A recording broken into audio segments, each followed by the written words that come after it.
Ladies and gentlemen, good day and welcome to the Q2 FY24 earnings conference call of Waaree Renewable Technologies Limited.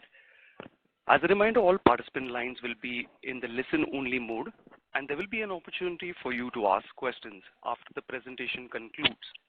Should you need assistance during the conference call, please signal an operator by pressing star, then 0 on your touchtone phone. Please note that this conference is being recorded.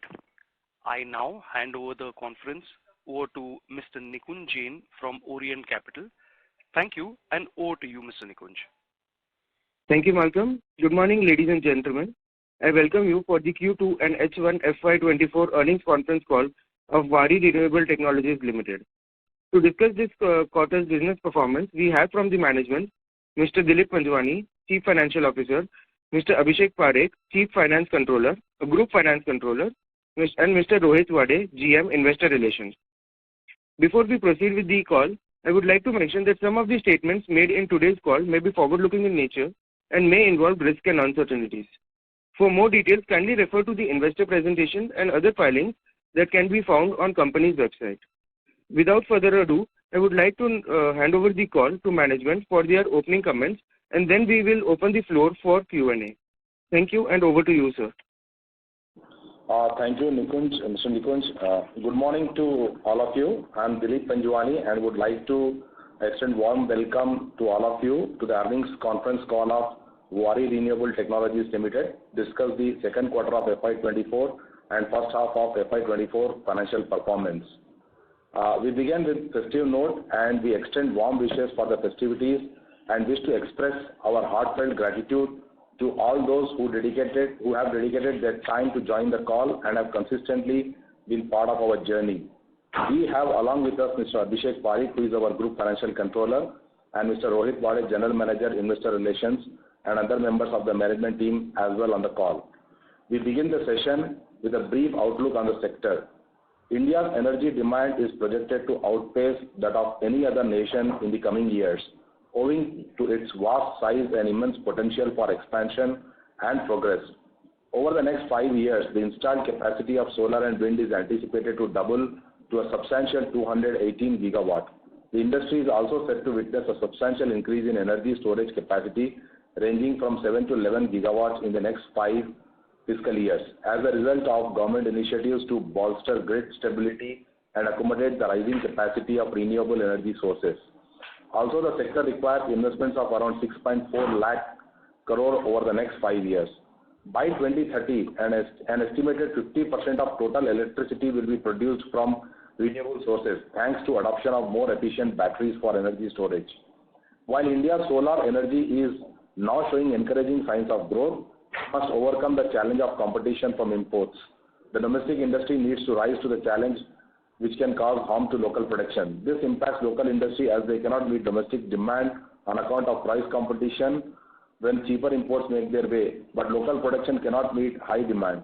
This was one of the reasons that government suspended ALMM mandate until March 2024. However, a new challenge and opportunity has descended on the sector. While at present the prices of solar modules are hit by historic lows mainly due to spike in production of polysilicon and oversupply in European market, this presents an opportunity to renewable sector and is good news for India since it helps India's efforts to create solar power capacity at rapid pace. But it will also further hit locally made equipment since ultra-low imports can make domestic challenge withstand longer time. Nevertheless, we continue to leverage our expertise to boost operational efficiency and provide unparalleled services, all with the goal of delivering more value to our customers. Additionally, the company remains focused on newer innovations both in hydrogen and storage segment going forward. In conclusion, the Indian renewable energy sector is making impressive strides supported by government's steadfast dedication and well thought out strategies. As we move forward, we look forward to the exciting prospects on the horizon while we strive to meet our ambitious future objectives. Now, I would like to take you through our business performance for this quarter and first half of FY24. Starting with our order book position, we have an unexecuted order book of 897 megawatt peak.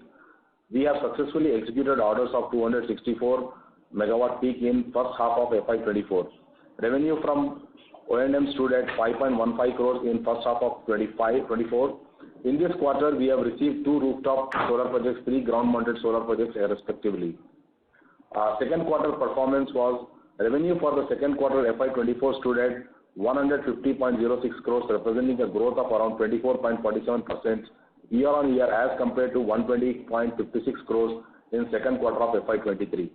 EBITDA for second quarter FY24 stood at 28.09 crores, representing a growth of 122.83% year-on-year as compared to 12.61 crores in quarter 2 FY23. PAT for second quarter 24 stood at 18.29 crores, representing a growth of 124.18% year-on-year as compared to 8.16 crores.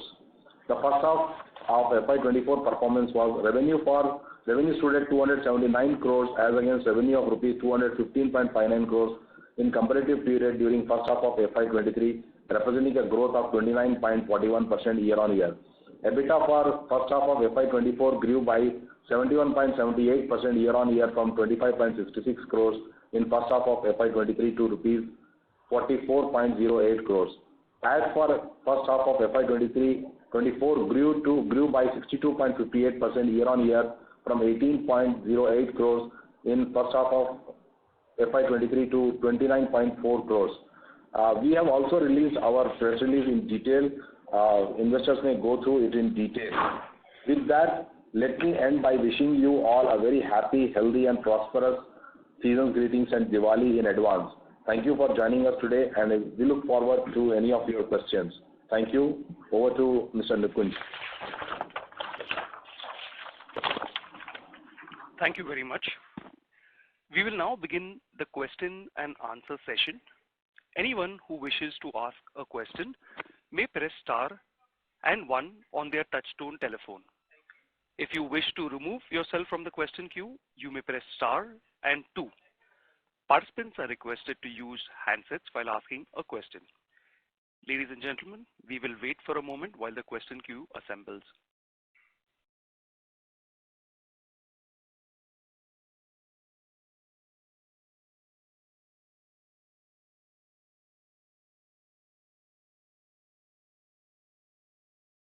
The first question is from the line of Nisarg Vora, who's an individual investor.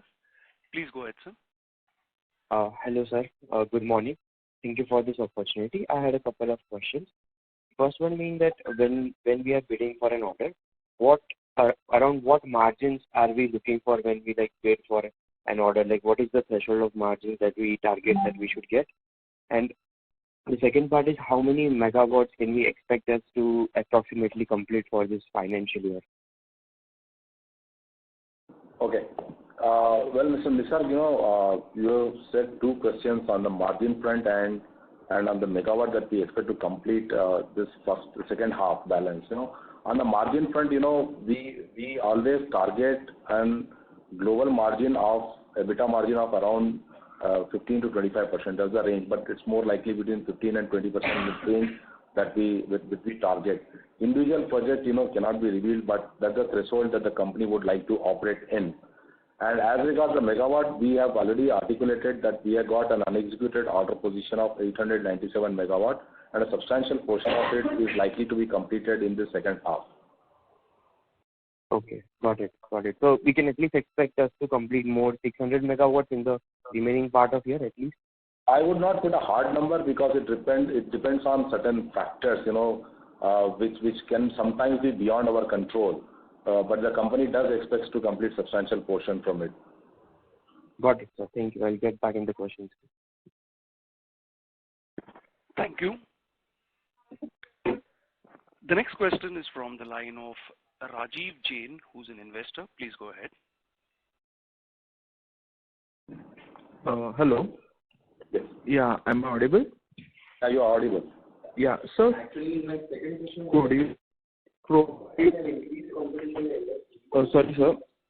could you provide the breakup of how much the unexecuted order book is from government and from the private? Yes. A substantial order book right now is from private sector, and we are bidding now in government projects as well. But a strong breakup in terms of numbers is what we cannot reveal right now. But what we can say is a substantial segment comes from C&I segment as we speak. Also, sir, going ahead, sir, what would be our main focus in terms of orders, sir? Would we be focusing on government orders or private orders? It will remain, again, it will remain both focused on C&I and government both. Government orders are large in size, and therefore we cannot ignore that segment, and we are bidding as we speak. So we will have a mix of both order books going forward. Okay, sir. Thank you, sir. I will join in the question queue for the questions. Thank you, sir. Thank you. Before we take the next question, a reminder to all the participants that you may press star and 1 to ask a question. The next question is from the line of Utsav Shah, who's an investor. Please go ahead. Hi, sir. Good afternoon. So I had a question on the most of the modules we purchase, I understand, might be from the parent company, Waaree Energies. So in the light of module price falling, is the buying price fixed when we buy from them, or is there a price variation clause? Could you please throw more light on it? I have one more. It is not necessary that we buy from our parent Waaree Energies. It depends on client specification, and that price is, for both the EPC segment and for the purchase segment is locked in at the time of EPC itself. So to put a factor that, we always buy from Waaree Energies is not the fact. Client decides, which modules they want to buy, they want to procure, and the standards are decided by the client. And when they are decided, the price and its variation is fixed at that point in time. So it shouldn't impact the EPC contract going forward. That's how it works in our segment. So just to get more clarity, would it be at the time of EPC contract signing, would it be the price would be fixed for the entire contract duration, or there might be Mr. Utsav Shah, I'm so sorry to interrupt you. Sir, could you speak a bit louder because your voice is not audible. It's sounding a little faint. If you're using a speaker, I would request you to speak from a headset, please. Okay. Sir, what I was asking is, at the time of EPC contract signing, is there a price variation clause attached to it? The reason for asking this is because the prices have fallen dramatically for modules. So do we get any benefit from it, or how would it impact us?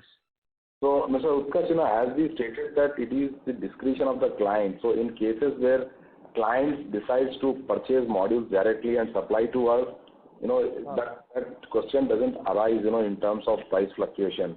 And where we undertake to procure modules, we go back and log the prices of modules when we undertake the EPC contract, So on the both sides, it gets logged. So the price variation doesn't impact us. It's the balance of materials where, we can have that kind of a question, but that's not a large portion. And the price fluctuation there isn't very significant. Understood. Thank you so much, sir. That's it from my end. Thank you. The next question is from the line of Shika Mehta from White Whale Partners. Please go ahead. Hello, sir. I just had two questions. One is, currently from our order book, how much of a percentage is with the module orders? Shika Mehta, sorry to interrupt you, but could you speak a little louder because your voice is sounding very faint. Thank you. Am I audible now? A little bit, but are you using a speakerphone? If you could just request you to use a headset. Sure. Is this better? To be honest, not really, but if you could just speak a little louder, probably that would help for the management. Sure. Yeah. So I'd like to understand from your current order book, what is the breakup between orders with the module and without the module? Yeah. So, bulk of our order book, approximately in the region of 70 upwards, percentage is without module. The balance is only with module. Understood. And what is our current bidding pipeline, and how much conversion do we normally expect? I couldn't follow your second part. You said bidding pipeline, right? Bidding pipeline and conversion, what we can expect. Conversion is very difficult to put until we sign an order, but the current pipeline is pretty strong at 3.5 gigawatt right now. Okay. And normally our rate is 35 to 40%, right, for conversion?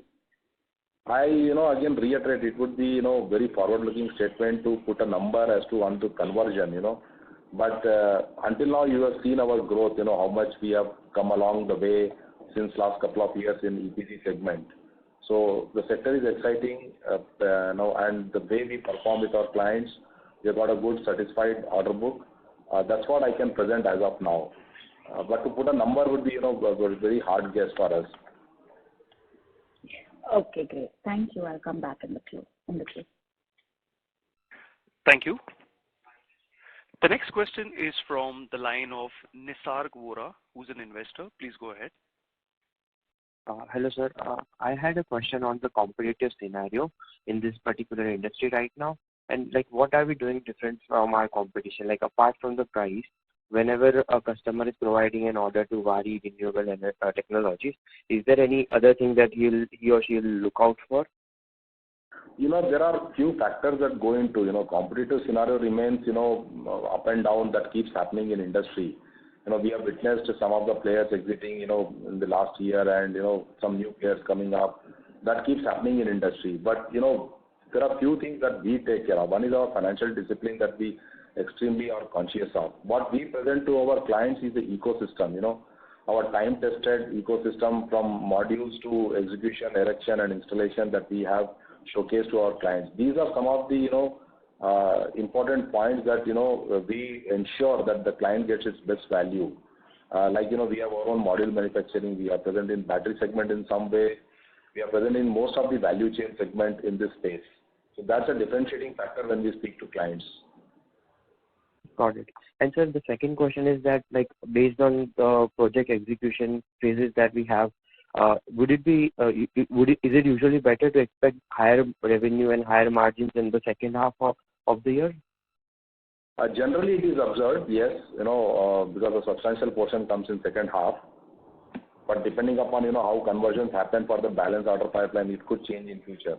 As of now, yes, you're right, that generally a more favored execution happens in second half.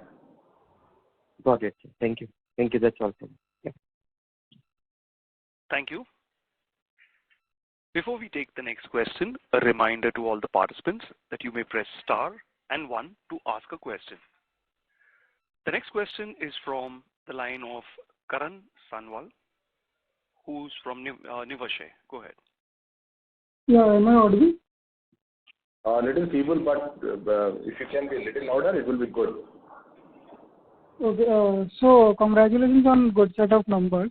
Wanted to gain some clarity on if our realization for with and without modules have changed in the recent past, because previously I've been guided that per megawatt revenue without module is around 1.25 to 1.5 crores, and with module it's around 3.5 to 4.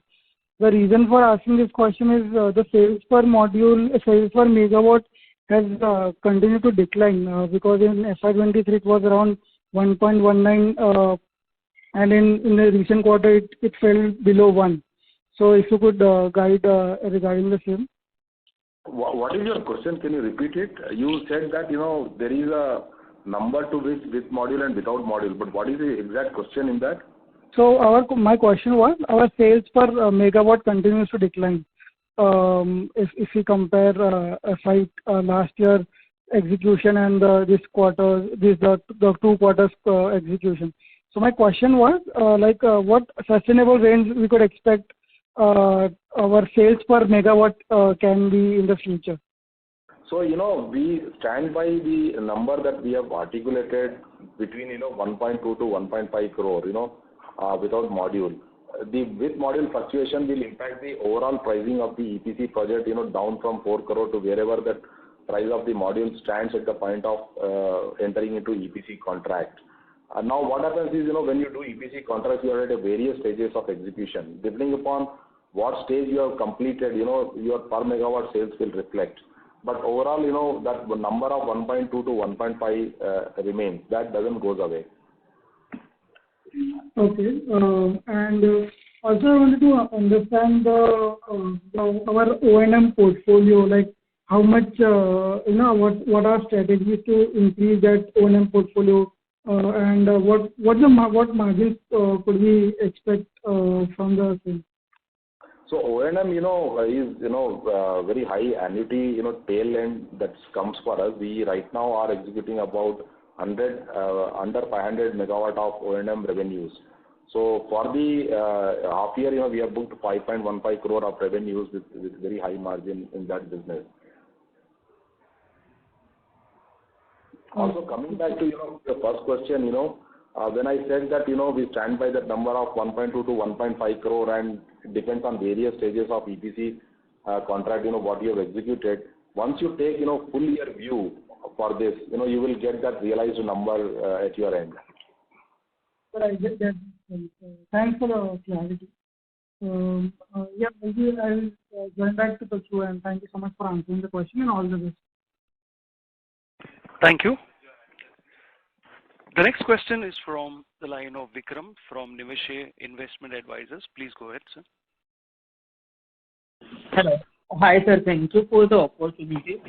I wanted to ask question regarding what is our revenue recognition policy? How do we record revenue in P&L statement? Is this based on milestone achievement or completion of the project? For instance, if we executed 264 megawatt in first half, is the entire revenue recognized in H1 or also in last year H2?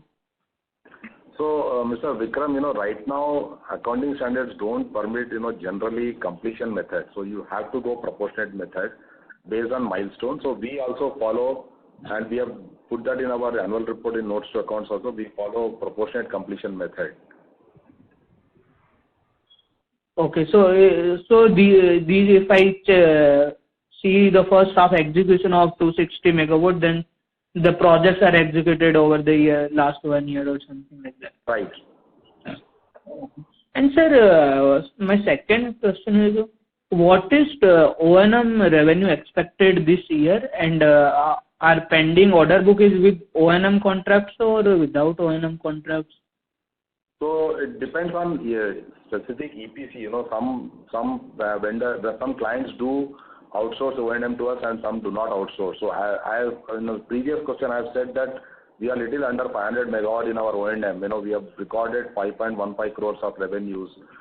This contract remains for this full year, so you can expect it to double for the whole year. So about 10.5 crores should be the O&M revenues for the entire year based on just extrapolating 5.15 crores. Okay. And what will be a proportion of pending order book with O&M out of 800 megawatt? That, we need to get back to you on the specific number. But currently the signed portion is 500 megawatts, which is what I said. Okay, sir. Okay. Thank you. Thank you. Before we take the next question, a reminder to all the participants that you may press star and 1 to ask a question.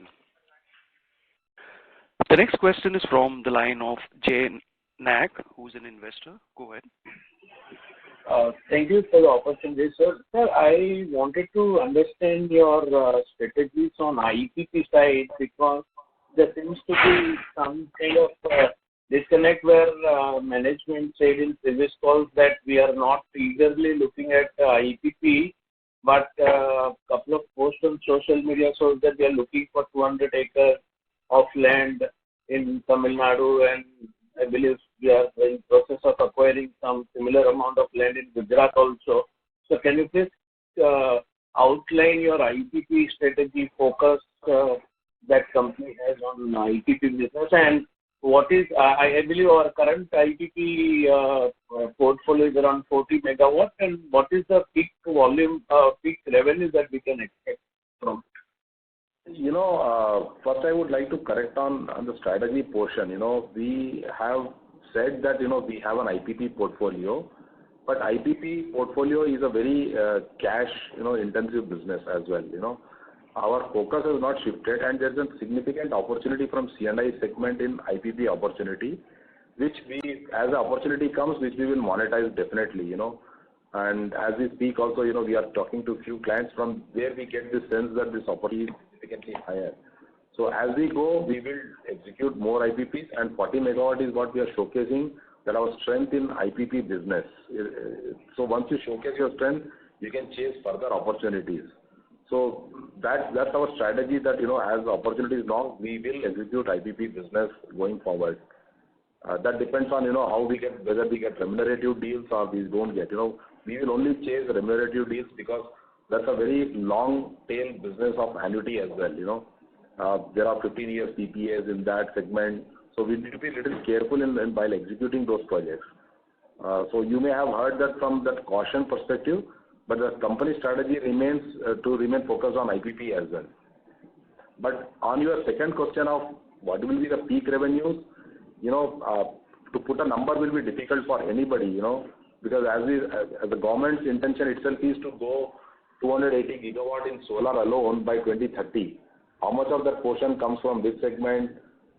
It's difficult to put a number to that. Okay, got it, sir. Sir, again on the strategic question, probably we have been talking about our international forays for quite a while, actually, around a year or so. And even on O&M side for last 2-3 quarters, we have been saying we are actively focusing on that segment. But we are yet to see anything on the ground. Can you please give us an update and future plans of company in foraying into EPC and O&M business in India and abroad market? So, foreign foray, we have executed contracts abroad, but we have no significant presence outside as of now. The domestic demand itself is significantly higher, for us to fulfill. So we will remain, domestic focused for some more time until, opportunities from foreign present in a more profitable way. So that remains the strategy. But the pipeline in domestic itself also, as I said, is 3.5 gigawatt. Unless that tail increases from abroad, it is difficult to put a time frame as to when we will, go all out in foreign countries and execute those projects. And as far as O&M is concerned, we have articulated that, when we execute EPC projects, it comes as a natural, benefit to us. So once it keeps increasing, we will keep you updating. As of now, as we speak, I told you that, we have got 500 megawatts of O&M that we are executing. And, further we expect, around little under 300 megawatt to, come back to O&M from the existing contracts as well. Sir, I understand that actually the orders that we have got at the outset of this year are with O&M, so that would fall in place. But we have also talked about third-party O&M projects that we are looking at. We have also talked about inorganic growth in O&M, acquiring technology competencies in O&M. So if you have got any updates on that, sir? Right now, nothing has come before the board, and if there are updates, we will definitely, keep market updated on this new things that comes in. Okay, sir. Last question, sir. We have talked about hybrid project solar and wind in past conference call. If you have got any updates or we have put together a strategy in place for capitalizing on that opportunity. And the second question is, are we expecting any EPC order from the Waaree Energies Limited, who is a parent for us? Because they have talked about some 700 megawatt solar project in Odisha as part of their integrated program. So I'll, let Mr. Abhishek handle this question for you. So on the hybrid, strategy, as you rightly mentioned, that nowadays there are lot many projects which government and in fact private players are coming up with the solar with storage and solar with wind. So our focus will continue to be on solar, and we are actively participating and also following up the tenders with the solar plus storage. So yes, that this is going to be a part of the active strategy. In terms of the order from the parent company Waaree Energies, so far the plant at the new capex is still underway and yet to be decided.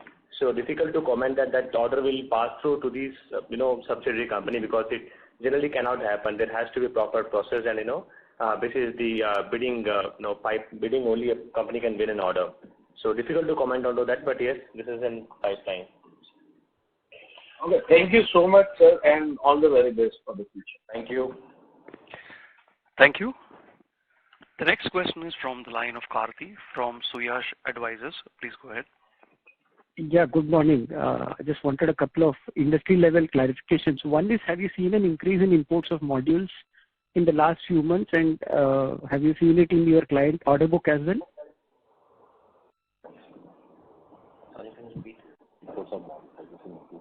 Yeah, so if you look at the statistics of last half year, the imports have substantially increased, and hence there's a continuous request from the manufacturing industry to the government that there has to be support from government to flourish the domestic manufacturers. So yes, it has increased, but majority of our orders are without modules, and since in our case clients are deciding on majority of the orders, it generally doesn't affect us directly.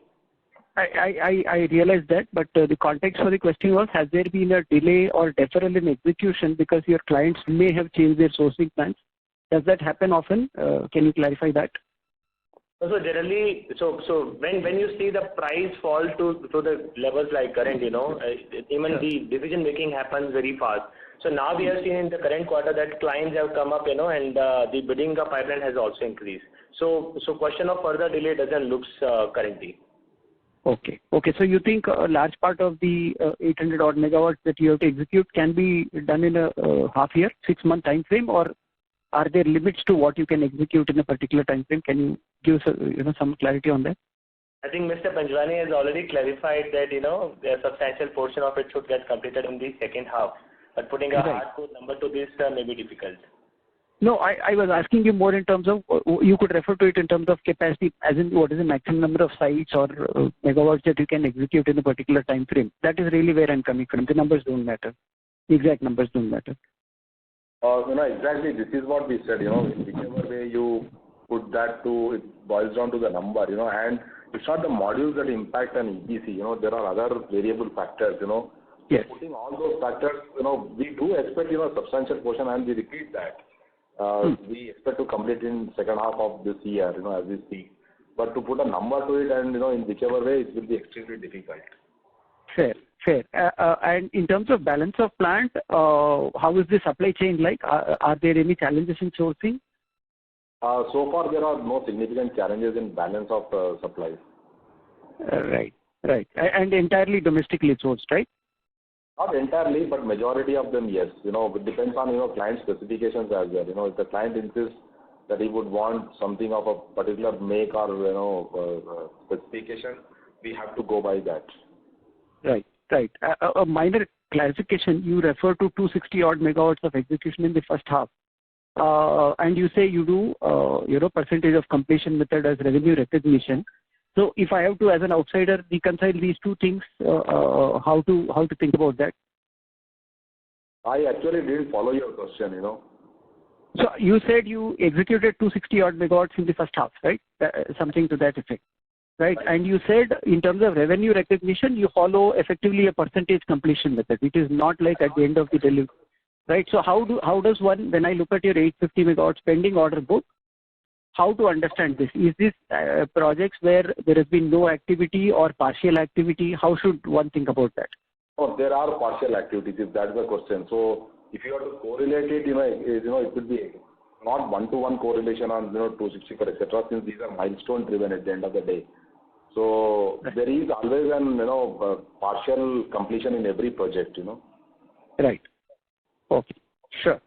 Thanks very much for answering my questions, and very best wishes. Thank you so much. Thank you. The next question is from the line of Sarang Joglekar from Vimana Capital. Please go ahead. Yeah, hi. Can you hear me? Yes, we can hear you. Yeah. So, thank you. I wanted to understand how diversified the customer base is. Like, how much of the order book is accounted for by, say, top 5, 10 clients? So, this business is, as a lot of investments goes into it. So there is a concentration, on the top 5, top 10, wherever you want to put it. So these, the top 10 people would account for bulk of the contract. Okay.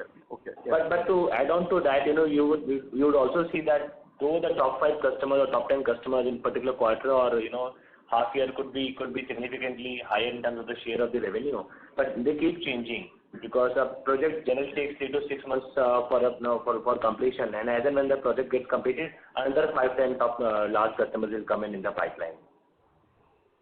Okay, understood. Yeah, just one more question. Can you give any sort of breakup on the size of the projects in the order book, and is that the one that is executed in the first half, like maybe below 30 and above 30? Any such kind of breakup if you can give? We undertake projects of all sizes, so it will be difficult to put, number of, project to each this thing. Right. Okay, no issue. Thanks. Thank you. Before we take the next question, a reminder to all participants that you may press star and 1 to ask a question.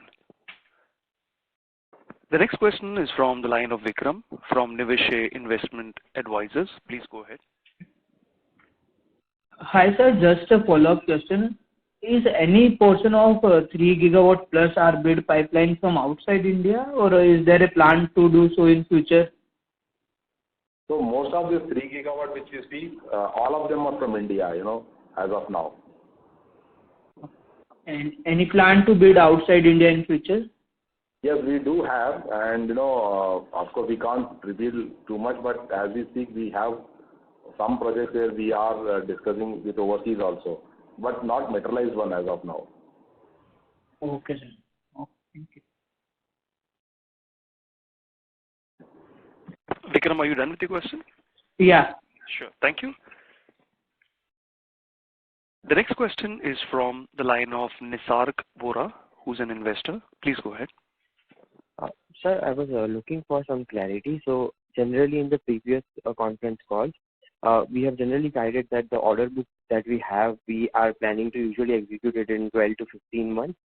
But this time you say that like the entire order book we plan to complete major part of it in the next 6 months. Is that correct? So, most of the projects are in the region of 6 to 9 months also, depending upon the size. Unless the size is very significant, it happens in 6 to 9 months also. So I don't know where this number of all the projects coming from 12 to 15 months kicks in, That's why, and projects do keeps getting churned, one project goes, another project comes. So. Right. And sir, one last question from my side would be that like we have scaled up fantastically from 125 megawatt to 300 to 800 megawatt yearly. With a larger base, like do we find significant opportunities to continue scaling at this level, or will we see some slowdown at a percentage level as we have reached like 800 megawatt? No, we as a company definitely believe that the sector is at an inflection growth point, aided by government policies and climate change efforts from the private sector. Both put together is presenting this opportunity, never seen in the past. We keep talking about this government commitment by 2030 on the solar side, renewable side, hybrid side. So unless, something drastically happens and government efforts goes down, we see a good growth opportunity in this sector, generally as speaking, Right, and like with respect to our company, do we expect like this same exponential performance, same exponential levels of order books? We are working hard, but no one can assure. We can only say that we can commit to you that we will work hard for investors. Got it. Thank you, sir. Yeah. Thank you. Ladies and gentlemen, in the interest of time, that was the last question. I would now like to hand over the conference over to Mr. Nikunj Jain for closing comments. Please go ahead. Yeah. I would like to thank the management for taking out the time for this conference today, and also thanks to all the participants. If you have any queries, please feel free to contact us. We are Orient Capital Investor Relation Advisors to Waaree Renewable Technologies Limited. Thank you. On behalf of Waaree Renewable Technologies Limited, that concludes this conference. Thank you for joining us, and you may now disconnect your lines. Thank you, everybody.